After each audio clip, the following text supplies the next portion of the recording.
Hello everyone and welcome back. In today's video, I'll be repairing a CFW300 variable frequency drive, VFD.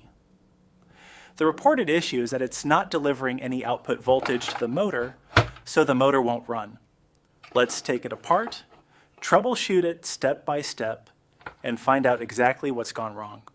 Before powering it up, I've connected a 100 watt, 230 volt light bulb in series with the AC input as a safety measure. If there's a short circuit on the primary side, the bulb will light up and limit the current instead of letting the inverter take the full hit. It's a simple trick that can save a lot of components from getting damaged during testing. I've powered up the inverter and connected the potentiometer. When I press start using the D1 input, the display shows the frequency increasing as I turn the potentiometer, so the command is being received. However, the motor doesn't move at all, which means the inverter isn't delivering any output to the motor. Let's find out why. I've already checked all the parameters that could prevent the motor from starting, and everything is set correctly. So at this point, we can rule out a configuration issue. The problem isn't in the settings, it's something inside the inverter that's preventing it from supplying power to the motor.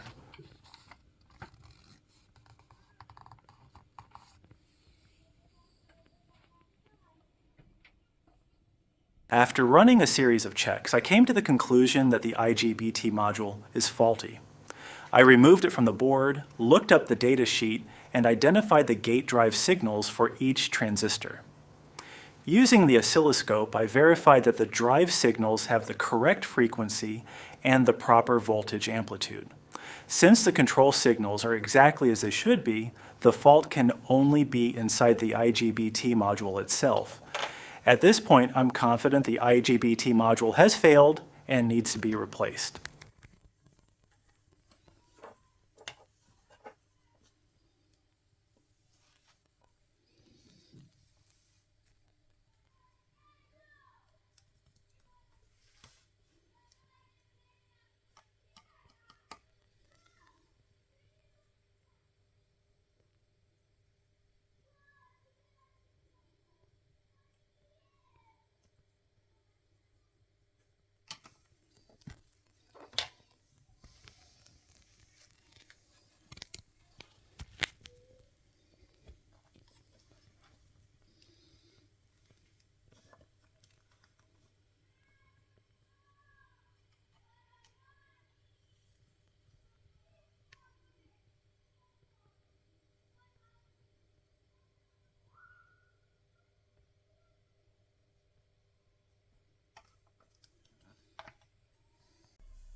The new IGBT module has finally arrived. I'll install it, put the inverter back together, and then we'll power it up to see if our diagnosis was correct. Hopefully, this will bring the inverter back to life.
As you can see, the motor is now running perfectly and its speed changes smoothly with the frequency set by the potentiometer.